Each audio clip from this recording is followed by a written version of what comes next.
So here's the book, all right?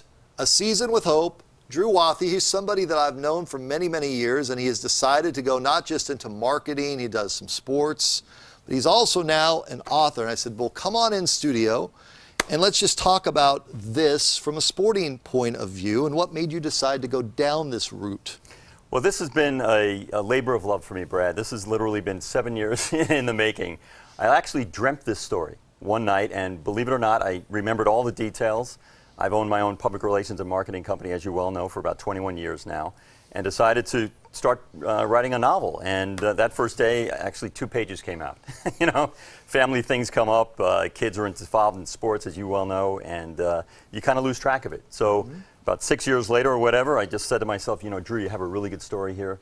Let's get it down. So this past November, I just said to myself, every morning when I wake up, pen about 5 to 7 pages, and I did it in about less than 2 months.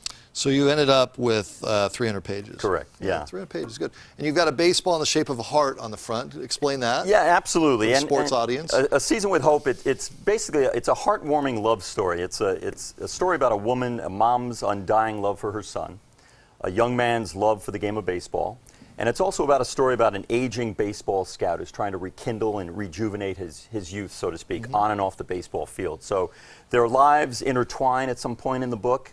They all are dealing with their own inner demons, and without giving up too much of the storyline, you know, a lot of plots and twists along the way, and tearjerker endings. So it's a great read, I think. So from a sports standpoint, you know, your years in sports, there's a little bit of sports in here, but you're a novelist. You're not, this is not going to be sports all the time. And guys, I tell you, you need to do more in life. That's why we have Goody at the movies. Go to a movie sometime. Read a book sometime. It's fine. But do you take anything from your sports years of experience into your authoring? I do, I really do. And this book has, I use baseball as kind of like an aphrodisiac for the story. I grew up playing baseball in New York. I was actually scouted for one game by the Cardinals and Yankees. Wow. So I always wanted to be the next Brooks Robinson. Played a little ball in college, but never came to fruition. So I went into broadcasting after that. But, you know, that's where my comfort zone is, in sports and in baseball. And it was easy to kind of transition that into this story.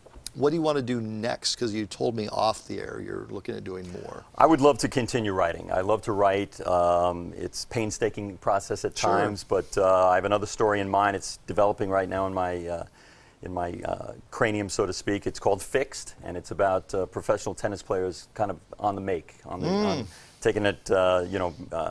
That's a true story, by the way. Yeah, there is some semblance of truth to that, but you know, the great thing about writing fiction is your imagination can run wild. So I hope to do that soon. I say everybody has a book inside of them. You know, I'm working on years of broadcasting. I've got a book.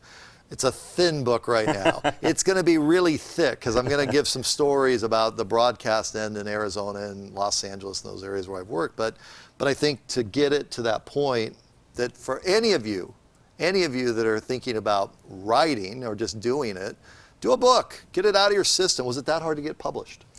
Not really. You know, it's self-published. You know, you really, when you're a new novelist myself, you can't go to a Random House or Simon & Schuster. You know, they won't look at you unless your last name is Grisham or Patterson. So you kind of can really, you know, find the right target publisher for you.